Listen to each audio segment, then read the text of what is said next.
He arrived at his granddaughter's wedding with a heartfelt gift, only to hear his own son say, "You're not on the list, Dad."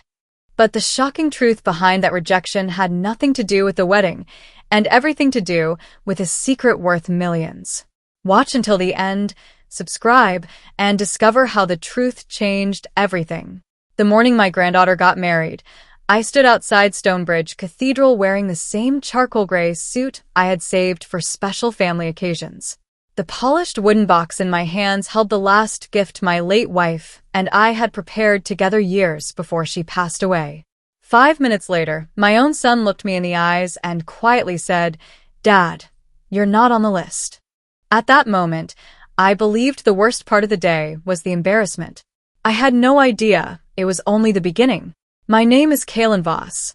I am 71 years old, and after retiring from a long career as a structural engineer, I settled into a peaceful life in the small coastal town of Fairhaven. My days followed a comfortable rhythm. Every morning I walked along the harbor before sunrise, greeted familiar shop owners, and spent afternoons restoring antique furniture in my garage workshop. I had learned that life becomes quieter after loss. My wife, Alira, had been gone for 9 years, yet not a single day passed without something reminding me of her gentle voice or practical wisdom. We had raised one son together, Dorian, and although our relationship had become distant over the years, I always believed that family disagreements could eventually be healed with enough patience. 3 weeks before the wedding, something unusual began to bother me. During a Sunday phone call, my younger sister casually mentioned how excited she was about Iris's upcoming wedding. She talked about the beautiful venue, the guest accommodations, and how everyone had already confirmed their attendance. I listened carefully, but noticed one detail that made me uncomfortable. She assumed I had received my invitation weeks earlier. I simply answered, "Not yet. Maybe the mail is running behind." She sounded surprised for only a second before changing the subject. I decided not to think too much about it. Mail was occasionally delayed in Fairhaven, especially during storm season. Besides, Iris had always been thoughtful toward me. As a little girl, she loved spending weekends in my workshop, helping me sand pieces of wood while asking endless questions about how bridges stayed standing or why old clocks kept ticking. She once told her classmates that Grandpa could fix anything except rainy weather. Those memories made it impossible for me to imagine that she would intentionally leave me out of one of the biggest days of her life. A week passed. Still no invitation. I walked to my mailbox every afternoon with growing curiosity, then returned home pretending the empty box did not bother me. More family conversations mentioned wedding preparations. My cousin spoke about hotel reservations. An old neighbor asked what gift I planned to bring. Even the owner of the local bakery congratulated me because she had heard my granddaughter was getting married soon. Everyone assumed I was included. Only I knew something felt wrong. Several times I reached for my phone to call Iris directly. Every time I stopped myself. Wedding planning was stressful enough without an anxious grandfather adding more pressure. I convinced myself there had to be a simple explanation. Maybe an address had been entered incorrectly. Maybe the invitation had been lost in transit. Maybe Dorian planned to bring it personally during one of his business trips. Days continued slipping away. Then the evening before the ceremony arrived. I stood in my bedroom looking at the suit hanging neatly beside the closet. The handcrafted wooden music box rested on my dresser. I had finished polishing it only 2 days earlier. Inside, the small brass mechanism still played Alira's favorite melody perfectly. We had purchased it during a family vacation decades ago with the hope of someday giving it to our first granddaughter on her wedding day. I could not let that promise disappear simply because a piece of paper had never arrived. Early the next morning, I packed the gift carefully into my car and began the 2-hour drive toward Stonebridge. The highways were unusually quiet. Sunlight reflected across open fields, and for most of the journey I found myself smiling instead of worrying. I imagined Iris's surprised face when she saw me. Perhaps she would laugh about the missing invitation. Perhaps we would take photographs together before the ceremony began. Those simple hopes stayed with me until I turned into the cathedral parking lot and saw hundreds of beautifully dressed guests gathering near the entrance. I stepped out, straightened my jacket, picked up the wooden box, and walked toward the front doors where Dorian suddenly stepped into my path before I could take another step. "Dad, you're not on the list." For a moment, I thought I had misunderstood him. The cheerful sounds of conversation, distant laughter, and a string quartet playing near the entrance blended into a dull murmur. I looked at Dorian, expecting him to smile and admit it was some ridiculous misunderstanding. Instead, his expression remained cold, controlled, almost rehearsed. "There has to be a mistake," I said quietly. He shook his head once. "There isn't." I glanced toward the registration table where two young attendants checked names against printed guest lists. One of them looked at us with obvious uncertainty before quickly looking away again. Around us, guests slowed their steps without pretending they were not listening. I could feel their curiosity growing with every passing second. "I drove 2 hours to be here," I replied. "Why would I not be invited to Iris's wedding?" Dorian folded his hands in front of him. "This isn't the place to discuss it." "Then where is the place?" His jaw tightened. "I think it's best if you leave before the ceremony begins." There was no anger in his voice. That was what unsettled me the most.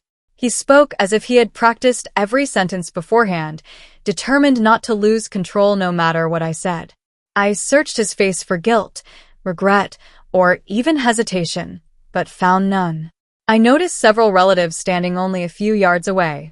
My cousin Margaret recognized me immediately. She started walking toward us with a welcoming smile before Dorian gave her a subtle shake of his head.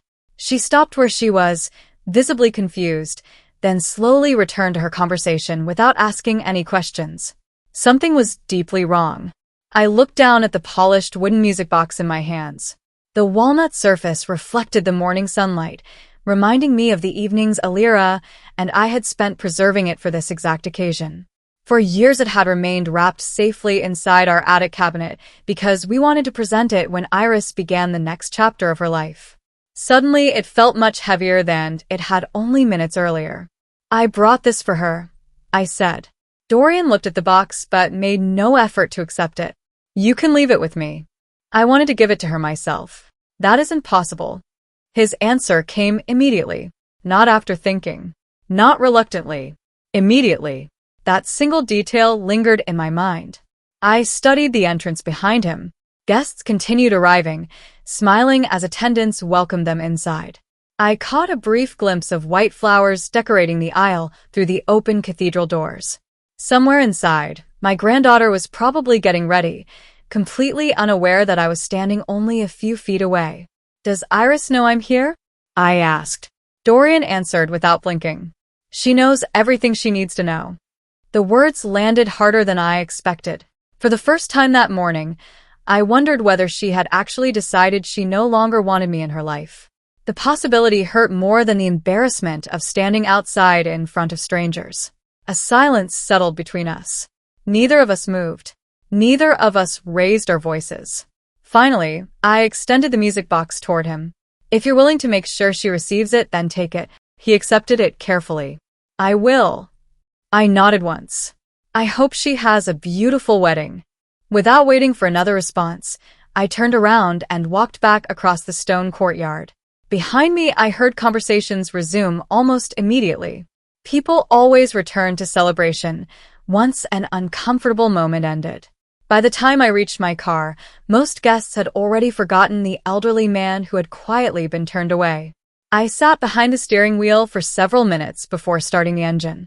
My hands rested motionless on the wheel while questions circled endlessly through my mind. Why had Dorian refused even a private explanation? Why had no one else spoken? Why had Iris not come outside after hearing I was there?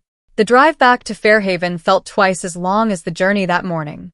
Rain clouds gathered overhead halfway home, forcing me to slow down as heavy drops struck the windshield. I kept replaying every conversation I had shared with Iris during the previous year. Nothing suggested distance between us. She had called on my birthday. She had thanked me for repairing an old bookshelf in her apartment. Only 2 months earlier, she had promised to visit once her wedding planning settled down. None of it matched what had happened outside the cathedral. By late afternoon, I pulled into my driveway. My workshop stood exactly as I had left it that morning, sunlight now fading through its dusty windows. Normally, I would have gone inside and distracted myself with unfinished woodworking projects. Instead, I walked directly into the house carrying only my car keys. The silence inside felt unusually heavy. I loosened my tie, placed my jacket over a chair, and poured myself a cup of black coffee that quickly grew cold untouched. My eyes wandered toward the staircase leading to the attic. For reasons I cannot explain, I suddenly remembered several storage boxes that Alira had insisted we never throw away. I had not opened them since the year after her funeral. Something told me it was finally time. The attic had always been my wife's kingdom. Even after 9 years, I had never rearranged it. Every storage box remained exactly where Alira had placed it, each one labeled in her careful handwriting. Dust covered the shelves, and the afternoon light slipped through the small circular window near the roof, illuminating countless tiny particles floating through the still air. It felt as though time itself had been waiting for someone to return. I climbed the narrow wooden ladder slowly, my knees reminding me that 71 years leave their mark whether a man admits it or not. Once I reached the top, I stood quietly for several moments before looking around. There were old family albums, Christmas decorations, camping equipment we had not used in decades, and several archive boxes stacked neatly in one corner. Then I saw the familiar handwriting. Family trust records. I frowned. I barely remembered those boxes. Alira had always handled legal paperwork because she possessed far more patience than I ever did. Whenever documents arrived from attorneys or accountants, she reviewed every page before asking me to sign anything. I trusted her judgment completely, which meant I rarely paid close attention to the details. Now, standing alone in the attic, I carefully carried the 3 boxes downstairs and placed them on the dining room table. Each one was locked with a small brass latch. Fortunately, I remembered exactly where Alira had hidden the keys. Inside an old ceramic teapot in the kitchen cabinet. She once joked that no thief would ever search inside something that looked so ordinary. She had been right. A few minutes later, the first box clicked open. The folders inside were arranged with remarkable precision. Every document was dated, categorized, and secured inside clear protective sleeves. Property agreements, investment summaries, insurance policies, tax records. I slowly worked through each folder until one thick envelope immediately caught my attention. Its label simply read, Original Trust Agreement. I opened it carefully. The document described assets accumulated over nearly 40 years. Several apartment buildings, commercial offices, rental properties, long-term investments. I knew our finances had always been comfortable, but I had never realized the trust contained assets of this size. As I continued reading, one paragraph stopped me completely. According to the agreement, ownership could never be transferred entirely to the next generation unless every living founding beneficiary officially acknowledged the transition. The first beneficiary listed was my name, Kaylin Voss. Without my participation, no complete transfer could legally occur. I leaned back in my chair. That seemed oddly specific. Why had Alira insisted on including such a condition? Before I could answer that question, another folded envelope slipped from between the pages and landed on the floor. Unlike the legal documents, this envelope carried no attorney's letterhead. Instead, it simply read, For Kaylin, only if something feels wrong. My heartbeat quickened. I recognized my wife's handwriting immediately. With careful hands, I unfolded the letter. It had been written only 3 weeks before she passed away. My dear Kaylin, if you are reading this, something has probably happened that made you question people you never expected to doubt. I hope I am wrong. During the final years of my illness, I noticed conversations that troubled me. Not arguments. Not shouting. Quiet conversations that stopped whenever I entered the room. I never found enough proof to accuse anyone of dishonesty, but I promised myself I would leave you one warning. If anyone ever pressures you to remove your name from family records, refuses to explain financial paperwork, or asks you to sign documents without independent advice, do not agree. Ask questions first. If answers become defensive, trust your instincts instead of your emotions. I lowered the letter. The room suddenly felt much colder. Alira had never been suspicious without reason. She believed evidence mattered more than assumptions. If she had taken the time to write such a warning while facing the end of her life, something serious must have worried her. I searched through the remaining folders more carefully. Several annual reviews showed handwritten notes beside specific transactions. Most simply reminded us to renew paperwork or verify tax filings. One note, however, was circled twice. Never change mailing address without both signatures. I froze. Mailing address. The missing wedding invitation instantly returned to my mind. Then I remembered something else. Over the past 6 months, I had received fewer letters than usual. Bank statements had switched to electronic delivery years ago, so I had not paid much attention. Christmas cards seemed fewer. 2 neighborhood newsletters never arrived. Even a property tax reminder had appeared unusually late. Until now, I had blamed ordinary postal delays. Suddenly, those small inconveniences no longer seemed unrelated. My thoughts were interrupted by the sharp sound of my telephone ringing downstairs. The number displayed on the screen was unfamiliar. Normally, I ignored unknown callers. Something urged me to answer. This is Kaylin Voss speaking. There was a brief pause before a calm, professional voice replied. Mr. Voss, my name is Adrian Mercer. I'm calling from Mercer and Halden Legal Services. I apologize for contacting you unexpectedly, but I need to verify something before we proceed with a scheduled trust certification. I frowned. What certification? Another pause followed. Our records indicate you voluntarily declined further involvement in the Voss family trust approximately 6 weeks ago. Every muscle in my body stiffened. I have never declined anything. Silence filled the line. Finally, the attorney spoke again, this time much more carefully. Mr. Voss, I believe someone may have submitted information on your behalf. I ended the call with attorney Adrian Mercer only after promising that I would visit his office the following morning. Sleep never came that night. I remained in my living room with Alira's letter lying open on the coffee table while the rain tapped steadily against the windows. Every sentence she had written replayed in my mind. She had not accused anyone directly, yet she had clearly feared that someone might eventually try to manipulate the family trust. For years I had believed the letter was simply another example of her careful nature. Now it felt more like instructions left behind for a problem she knew I might someday face alone.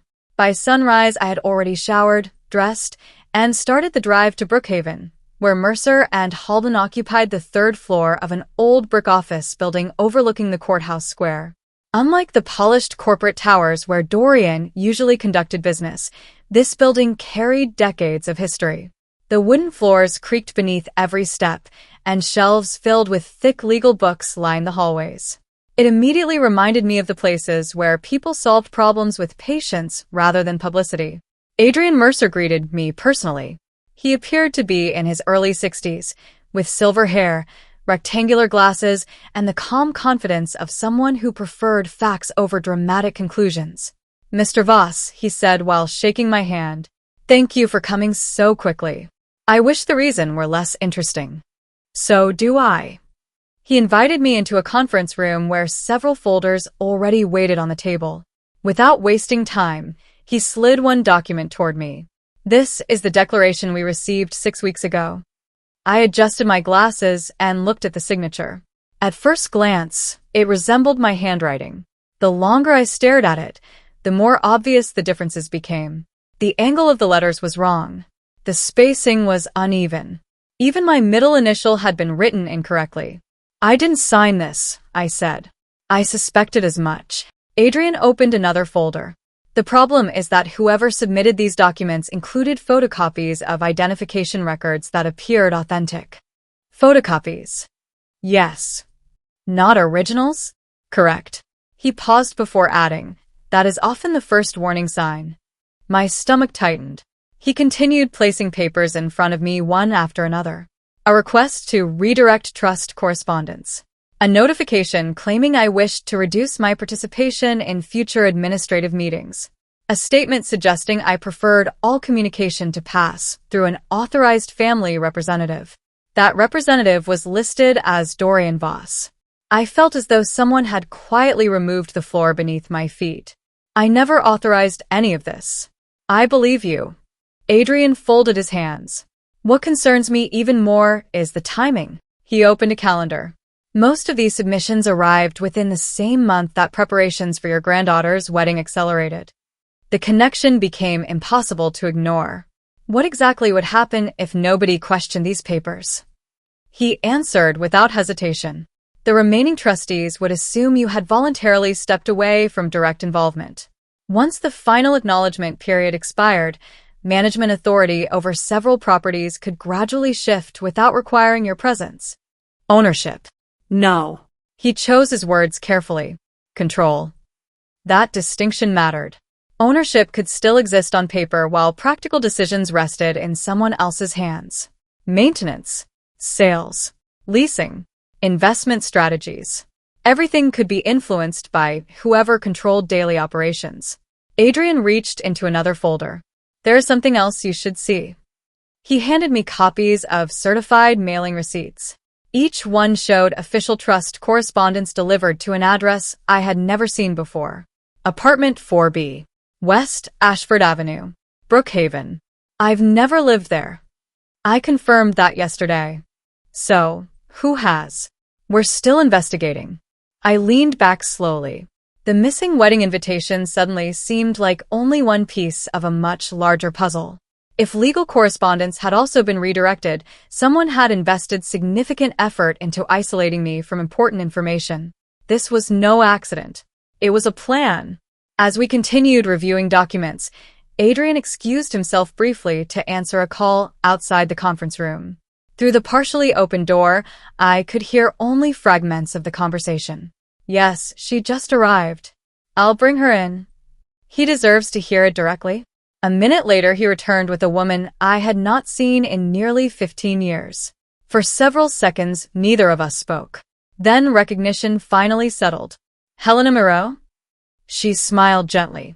I wondered if you would remember me. Of course I remembered. Helena had worked alongside the attorney who originally helped Alira establish the family trust decades earlier. After his retirement, she had moved to another firm, and our paths had never crossed again. She carried a leather portfolio filled with additional documents. I wasn't originally involved in this matter, she explained while taking a seat. But yesterday Adrian contacted me after discovering your wife's name in the original trust records. She carefully placed a small notebook on the table. I kept copies of every consultation I attended with Alira. My heart skipped. You still have them? I keep everything. She opened the notebook. Several pages contained handwritten summaries from meetings that had taken place more than 20 years earlier. Then she pointed to one sentence highlighted in blue ink. Clients specifically requested safeguards preventing unilateral family control if future conflicts arise. I looked up. Alira asked for that? Helena nodded. Repeatedly. She hesitated before continuing. And she gave a very specific reason. Helena closed the notebook for a moment before looking directly at me. Her expression carried the kind of seriousness that only comes from protecting a secret for many years. Your wife believed that wealth could divide a family if too much authority rested in one person's hands, she said quietly. She never accused anyone of wrongdoing, but she insisted that every major decision require multiple people. She wanted accountability built into the trust itself. I slowly nodded. That sounds exactly like Alira. Helena reopened the notebook and turned several pages. About 6 months before she passed away, she requested an additional consultation without informing the rest of the family. She asked what would happen if someone attempted to remove you from the trust through deception. My heart sank. She asked that specifically? Yes. And what did you tell her? I explained every legal safeguard available at the time. Most of them depended on someone noticing irregularities before the transfer process was completed. I leaned forward. So, if nobody questioned the paperwork. Helena finished my sentence. The damage could become very difficult to reverse. Silence settled over the conference room. Adrian Mercer finally spoke. Fortunately, we noticed something. What was it? He reached into another folder. The signatures were suspicious, but that alone would not have stopped the process. What truly caught our attention was the communication pattern. He spread several printed emails across the table. For years, whenever legal questions arose regarding the trust, we received replies from your home address or directly from your personal telephone number. Then suddenly, everything changed. I examined the emails. The sender displayed my name. The address, however, was unfamiliar. One additional letter had been inserted into the domain name, making it appear almost identical to my legitimate email account. It looks real, I admitted. That was the intention. Adrian nodded. Someone created an email account designed to fool anyone reading quickly. The messages were polite, professional, brief. Every response discouraged direct communication with me. Please coordinate through my son. I prefer fewer meetings. No need to contact me personally. Thank you. Each sentence quietly pushed me farther away from decisions involving the trust. The realization made my stomach turn. This wasn't impulsive, I whispered. No, Helena agreed. This required planning. Before anyone spoke again, Adrian's assistant knocked gently on the conference room door. Mr. Mercer, the courier has arrived. He excused himself and stepped outside. Only Helena and I remained. After several moments, she asked something unexpected. May I ask you a personal question? Of course. When was the last time you had an honest conversation with Dorian? I searched my memory. Honestly? She nodded. I'm not sure. Business always interrupted our conversations. If I asked about family, he redirected the discussion toward work. If I invited him to dinner, he usually claimed another meeting had been scheduled. We exchanged birthday calls and holiday greetings, but meaningful conversations had slowly disappeared over the years without either of us acknowledging it. Helena sighed softly. Distance creates opportunities for misunderstanding. I'm beginning to think this was more than misunderstanding. I agree. A few moments later, Adrian returned carrying a sealed evidence envelope. His expression had changed. What happened? The courier delivered this less than an hour ago. From whom? There was no return address. He carefully removed the contents. Inside rested a small digital voice recorder. All three of us stared at it. Helena frowned. Has anyone listened to it? No. Adrian pressed the play button. Static filled the room for several seconds before two voices became clear. The first voice belonged to a man I recognized instantly. Dorian. There was no doubt. The second voice belonged to someone I had never met. Based on the earlier paperwork, I assumed it had to be the financial consultant handling trust administration. Their conversation sounded relaxed, almost casual. Then Dorian laughed. If Dad actually appears, delay him. The consultant hesitated. What if he insists?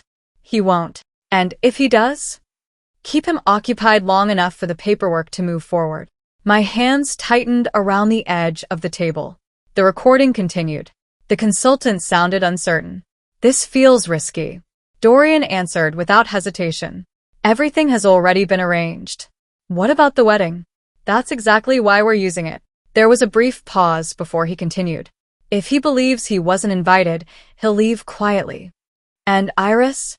She doesn't need to know anything. The room fell completely silent after the recording ended.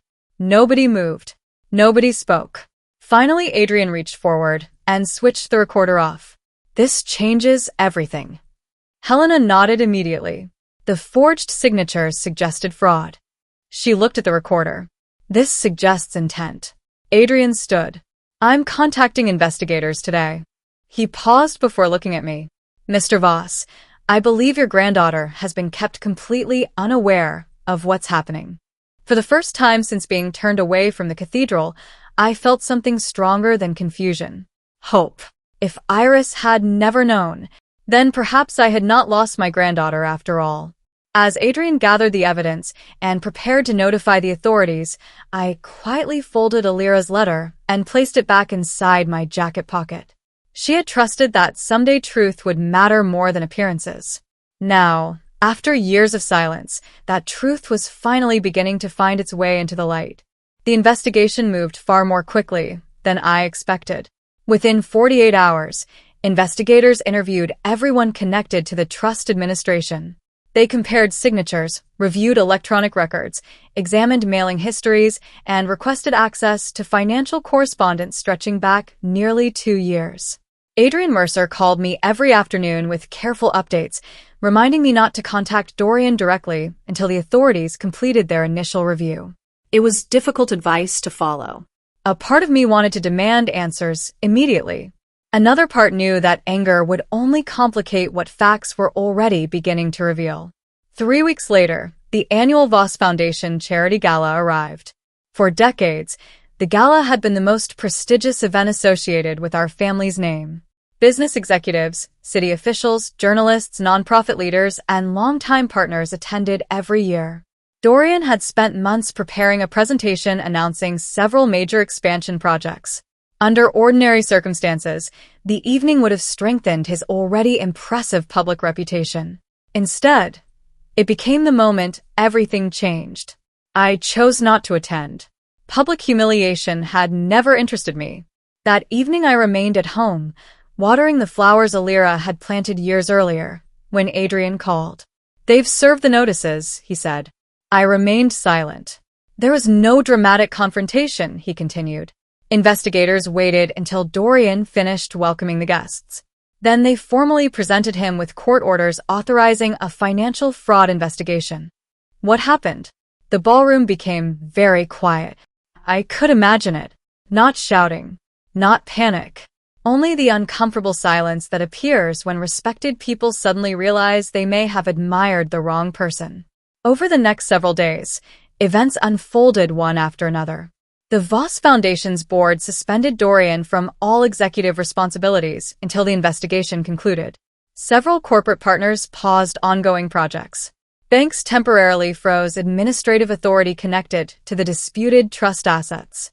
Most importantly, forensic analysts confirmed that every signature submitted under my name had been digitally manipulated before being printed onto official forms. The evidence became impossible to dismiss. Then another unexpected development occurred. The financial consultant accepted responsibility for participating in the scheme. In exchange for a reduced sentence, he agreed to cooperate fully with investigators. His testimony confirmed nearly everything contained in the anonymous recording. The forged documents, the redirected mail, the false email account, even the decision to use Iris's wedding as the perfect distraction. According to his statement, Dorian believed I would never create a public scene in front of family and guests. He was right.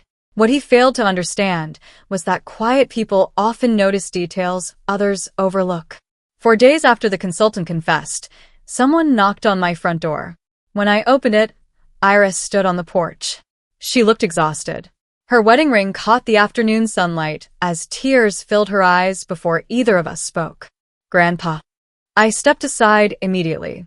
"Come in." The moment the door closed behind her, she wrapped her arms around me so tightly that neither of us could speak for several seconds. Finally, she whispered, "I thought you didn't want to come." I gently pulled back. "What do you mean?" She reached into her handbag and removed her phone. "I want you to see something." She opened several email messages. Every one of them appeared to come from me. The sender's name displayed exactly as mine. The messages explained that I preferred not to attend crowded events, that long drives had become difficult, and that I wanted the younger generation to celebrate without worrying about me. One final message ended with the sentence, "Please don't try to change my mind. I'll celebrate from home." I stared at the screen. I never wrote these. I know that now. Fresh tears rolled down her face. "My father told me you wanted privacy. When these emails arrived, I believed him." She covered her face with both hands. "I should have called you." I sat beside her. "You trusted your father." "I trusted the wrong person." No. She looked at me. "You trusted someone you had every reason to trust." We spent the next 3 hours talking without interruption. I told her everything. The missing invitations, Alira's letter, the forged documents, the attorney's investigation, the anonymous recording. She listened quietly, asking only occasional questions. When I finished, she reached into the small gift bag she had been carrying. Inside rested the walnut music box. I found this hidden in my father's office. She carefully placed it into my hands. He never gave it to me. For several moments, I simply looked at it. Then I opened the lid. The familiar melody filled the living room exactly as it had decades earlier, when Alira first wound its tiny brass mechanism. I smiled despite everything that had happened. This belonged to your grandmother. I know. I handed it back. It belongs to you now. She accepted it with both hands. Several months passed before the legal proceedings finally concluded. The court restored every protection originally written into the family trust. After discussing the matter with Adrian and Helena, I proposed one final change. Instead of allowing any single family member to control the properties in the future, the assets would be managed by an independent charitable board. Rental income would fund engineering scholarships in Alira's name, helping students whose families could never have afforded higher education on their own. The court approved the restructuring. No individual, including me, would ever possess unilateral authority again. Ironically, that became Dorian's greatest consequence. He did not simply lose influence during the investigation. You in the next story.